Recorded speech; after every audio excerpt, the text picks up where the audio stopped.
উত্তরাঞ্চলের মানুষের বহুদিনের লালিত স্বপ্ন যমুনা নদীর ওপর দ্বিতীয় সেতু। দীর্ঘদিন ধরে যোগাযোগ ব্যবস্থার সীমাবদ্ধতা ও নদী পারাপারের ভোগান্তি দূর করতে গাইবান্ধার বালাসীঘাট থেকে জামালপুরের বাহাদুরাবাদ ঘাট পর্যন্ত সেতু নির্মাণের দাবি জানিয়ে আসছেন এই অঞ্চলের মানুষ। অবশেষে নতুন সরকারের পরিকল্পনায় সেই স্বপ্ন এখন বাস্তবতার পথে এগোচ্ছে। খালেদ হোসেনের তথ্য ও ছবি সহ বিস্তারিত জানাচ্ছে নূর মোহাম্মদ ভূঁইয়া।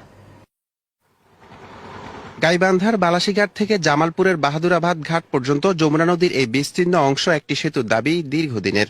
যমুনা সেতুর এই পয়েন্টে একটি সেতু হলে কমে আসবে উত্তরবঙ্গের সাথে রাজধানীর দূরত্ব, বাড়বে এই অঞ্চলের অর্থনীতির গতি।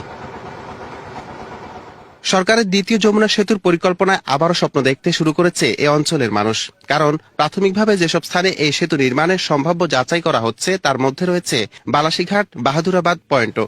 বৃহত্তর ময়মনসিংহ এবং রংপুর বিভাগের একত্র করার জন্য এই দিক দিয়ে একটা যমুনা সেতুর বিকল্প হিসাবে এই দিক দিয়ে একটা সেতু করা খুব দরকার। দুই সাইড থেকে যদি কিছু বোল্ডারের কাজ করে, নদী যদি মাঝখান দিয়ে যায়, আমাদের জনগণের অনেক সুবিধা হবে।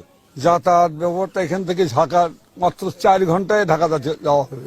এই পয়েন্টে একটি সেতু শুধু গাইবান্ধা নয়, পুরো উত্তরবঙ্গের আর্থসামাজিক অবস্থান পরিবর্তন আনবে বলে আশা বিশিষ্টজনদের। কৃষির পণ্যগুলো রাজধানীর সহ বিভিন্ন প্রান্তে যেতে পারবে এবং অর্থনৈতিকভাবে লাভবান হবে। অর্থনৈতিক কাঠামোর যে বৈষম্যটা আছে, এই বৈষম্যটা একটা সমান্তরাল হওয়ার সম্ভাবনা আছে। বালাসীঘাট থেকে বাহাদুরাবাদ পর্যন্ত সেতু নির্মাণ একটি যুগান্তকারী ও অপরিহার্য পদক্ষেপ বলে জানিয়েছে জেলা প্রশাসক।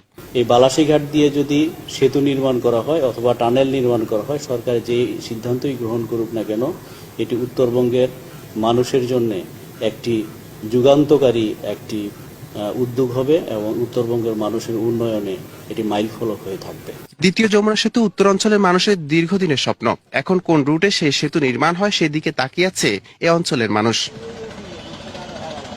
নূর মোহাম্মদ ভূঁইয়া, এশিয়ান টেলিভিশন।